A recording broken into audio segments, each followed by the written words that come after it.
புலி படத்தில் 15 கோடி ரூபாய் வாங்கிட்டு வரி ஏய்ப்பு பண்ணிட்டாருன்னு சொல்கிறாங்க. அவர் கஷ்டப்பட்டு நடித்து உழைச்சி லட்சக்கணக்கான ரசிகர்களை பண்ணி அவர் எதுக்கு கவர்மெண்ட்டுக்கு வரி கட்டணும்? சரி, புலி படத்தில் வரி ஏய்ப்பு பண்ணிட்டான்னு சொல்லி சாட்ட துருமுருகன் பேசுகிற அப்படியே சாட்ட துருமுருகனை பார்த்து கேட்குறேன். இலங்கை தமிழர் நல்வாழ்வுத்துறைக்கு 5 கோடி ரூபா கொடுத்தாரு, அதை பற்றி அதை பேசுனியா? எதுக்கு சும்மா விஜய் பேசிட்டு இருக்கிற? செந்தமிழன் சீமா என்ன சொன்னாரு? விஜயை பற்றி பேசக்கூடாது, நம்ம கட்சி வேலையை ஆரம்பிக்கலாம், நம்ம விஜய் பேசுறதுக்காக வரலன்னு சொன்னார். இல்லை, நீ செந்தமிழன் சீமா பேச்சே நீ கேட்க மாட்டேங்கிறிய. சாட்ட துறைமுருகா, நீ என்ன ஒரு கட்சி தொண்டனா இருக்கிற நீ? சீமா சொன்னாரா இல்லையா விஜயை பற்றி பேச வேணாம், விஜயை பற்றி பேசுறது நம்ம அரசியல் வரலன்னு சொன்னாரா இல்லையா? அப்புறம் எதுக்கு நீ விஜயை பற்றி பேசிட்டு இருக்கிற? நீ தலைமை பேச்சு நீ மதிக்கணுமா மதிக்க கூடாதா? மதிக்கணும்னா அப்ப நீ என்ன அர்த்தம்? சீமானுக்கு நான் சொல்லிக்கிறேன், உன் கட்சி அழியறதுக்கு ஒரே ஒரு காரணம் தான் சாட்ட துறைமுருகன் தான். உன் கட்சி அழியறதுக்கு ஒரே ஒரு காரணம் தான். நீ 2% மேலே ஓட்டு வாங்க, நீ உனக்கு ஓட்டு குறையிற ஓட்டு போகாமல் சாட்ட துறைமுருகனால தான்.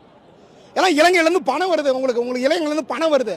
நாங்களாம் சோத்து பிச்சை எடுத்துக்கிட்டு இருக்கிறோம், புரியுதா? உங்களுக்கு இளைஞர்லேருந்து பணம் வருது, நம்ம தின்னுட்டு திரியுறீங்க.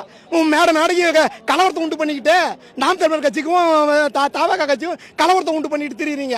உங்களுக்கு இலங்கையிலேருந்து பணம் வருது, 3 வேளை கறி மாட்டு கறிங்கிறதுக்கு பணம் வருது. எங்களுக்குலாம் அந்த பணம் இந்த மாதிரி வரல, எங்களுக்கு எதுவும் வரல. புதுசா இப்போ தான் கட்சி குழந்தைதாங்க, புதுசாக தாங்க கட்சி ஆரம்பிச்சிருக்கிறாரு.